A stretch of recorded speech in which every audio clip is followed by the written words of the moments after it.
On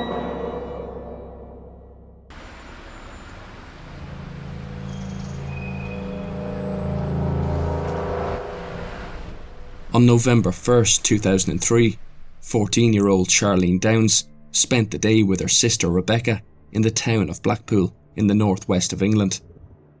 She had moved to the seaside town from the West Midlands with her parents when she was 10. Though she experienced some difficulties within the family and had been expelled from school, she has been described as sociable. Throughout that November day, Rebecca and Charlene did what most girls of their age do. They looked around the shops, chatted, ate at McDonald's, and visited the Coral Island arcade.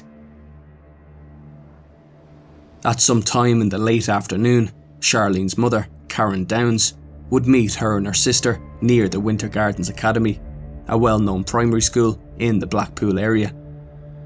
At approximately 6:45 p.m, she called friends from a phone booth on Leopold Road. Her sister went home, and her mother stayed with her until her friends arrived.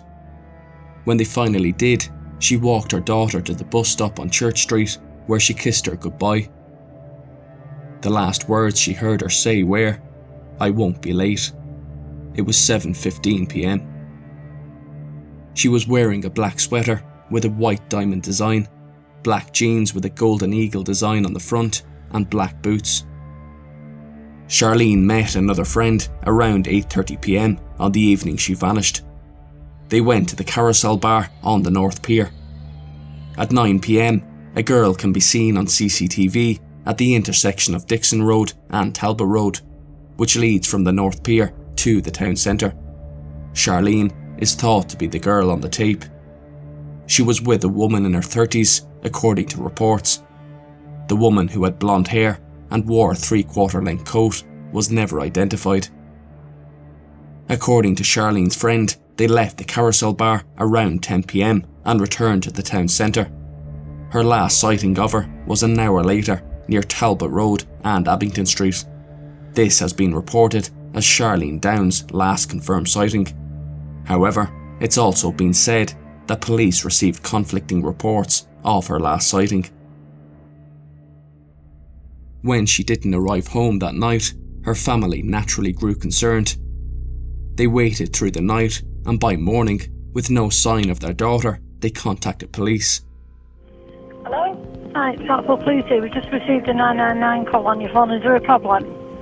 So my daughter's been missing since Saturday night. They thought she'd been back by now, but she hasn't returned. How old is she? 14.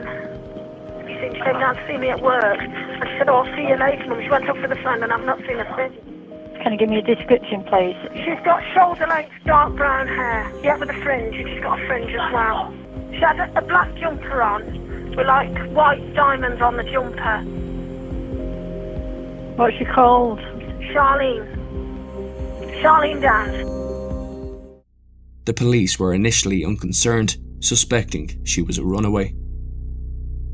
They did, however, examine CCTV from around the areas she was last seen.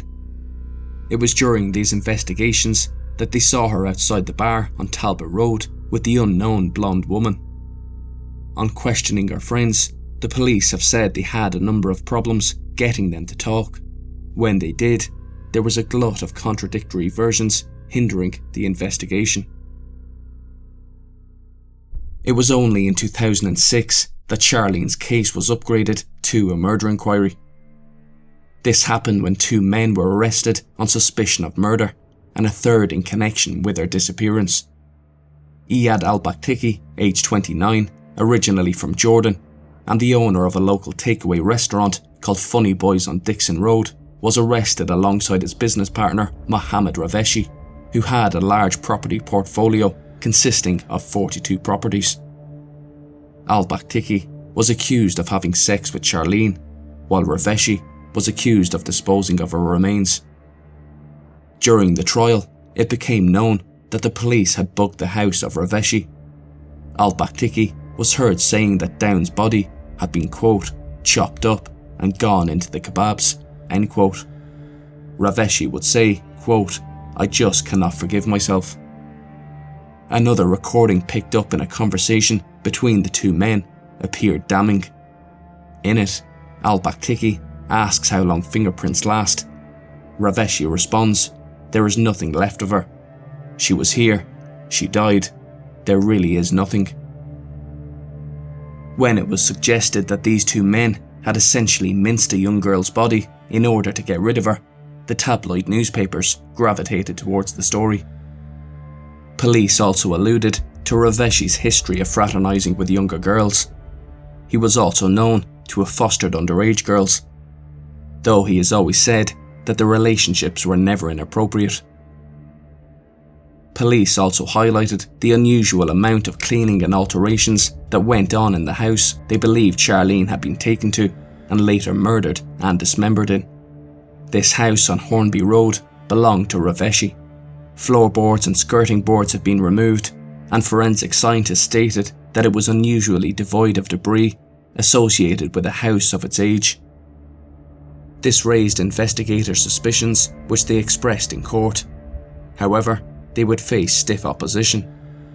Raveshi and al-Baktiki's defence teams quickly began tackling the evidence authorities were said to have against the two men, namely, the recordings that had given them the power to charge both with the murder, dismemberment, and disposal of Charlene Downs. The defence claimed that the police used unethical tactics to bolster the case, including pressuring witnesses to make statements that would smear the accused's reputations. Jan Besant, one of the investigators, was accused of leaning on witnesses during the court case. Another aspect of the police's evidence against the pair was the transcripts taken from the recordings.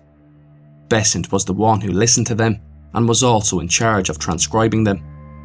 Naturally, the defence believed that as an investigator, she had a confirmation bias, and so her interpretation lacked the required objectivity. The fact that DS Besant had been one of the main officers in the case, collecting the evidence, making arrests and doing interviewing, meant that she could not possibly produce transcripts in which confirmation bias was not going to be a factor. You're not going to be here burial place on this, actually. There's no way. Because I don't think it's there. Yesterday morning, I thought maybe something is on. It's not burial place. I think she's saying I go out and check as quick as I can. Or, that I put in brackets. Yeah, it's not burial place. I'm pretty sure it's not. Burial is 3 syllables. There are no 3 syllables there. Even taking that guy's accent. Yesterday morning, I thought maybe something is on.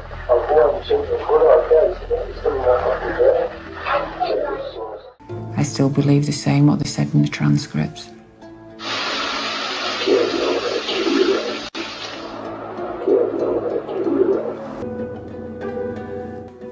I'm hearing, I've put in brackets, I killed no one.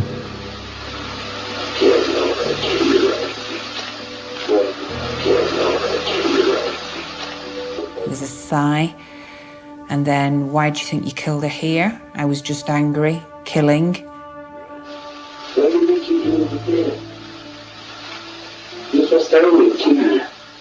Now that, I think, may be clean. Why do you think she cleaned in here? Or why do you...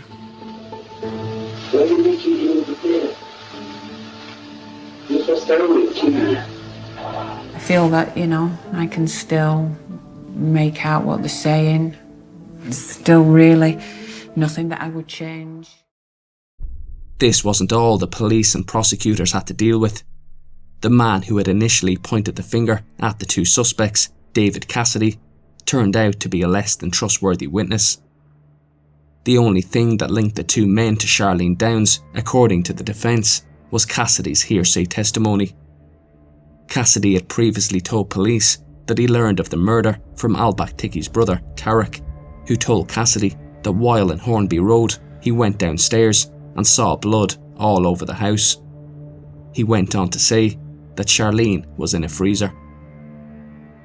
Cassidy was wiretapped and sent to speak with Tarek al-Baktiki so that police could confirm the legitimacy of the account he had given them. When the defence heard these recordings, they realised right away that they had pierced Cassidy's testimony.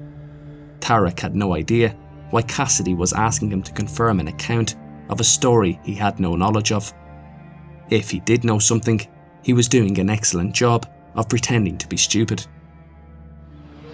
You've told me things when you were mad with Eddie and Raz and that, but... What is it? You said to me that she was chopped up. What do you mean chopped up? Cut up. Who? You. Honestly, you did. Tarek, outside there.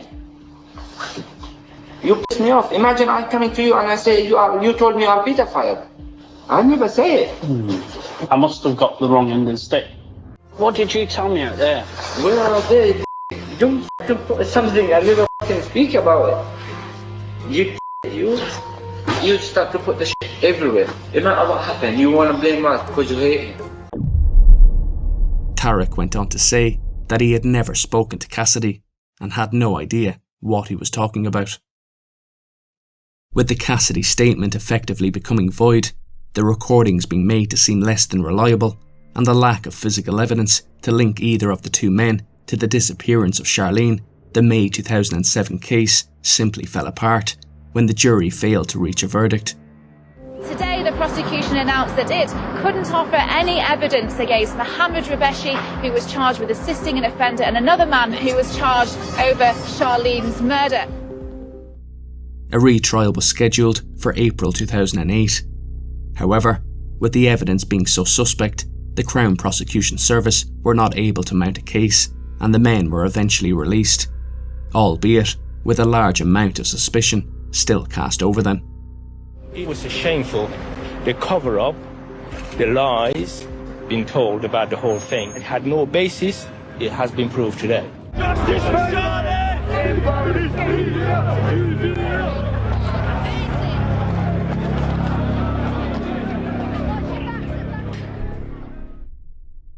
Since Raveshi and al-Baktiki were exonerated, suspicion has been pointed in other directions too. A man from Preston was arrested in 2017 in connection with the disappearance and murder of Charlene, but he was released 2 days later without charge. Certain suggestions have been made regarding the immediate family's involvement, most notably from one of the accused, Mohammed Raveshi. Who do you think killed Charlene Dines? The only thing that I can think from what I know now, one need to look very closely to family. The family members and people who are related to the family, friends or relatives or whatever. That is, if I was police, that's where I would look at. These allegations revolve around the rumour that the parents of Charlene knew that she was engaged in sexual activity with men much older than her. Both parents have strongly denied these insinuations and still hold to the idea that the two men who walked free in 2008 are the guilty parties. Oh God, that was terrible that day. To see them walk free. I still believe they're guilty to this day. I think it's no more than a gifted act.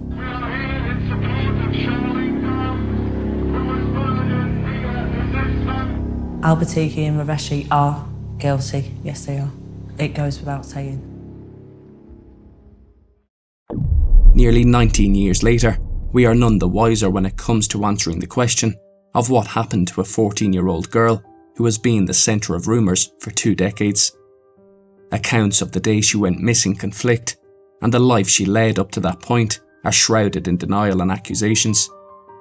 Men have been charged and cleared, and detectives in the beachside resort of Blackpool continue to sift through the evidence in the hope that one day they will find something that might provide answers.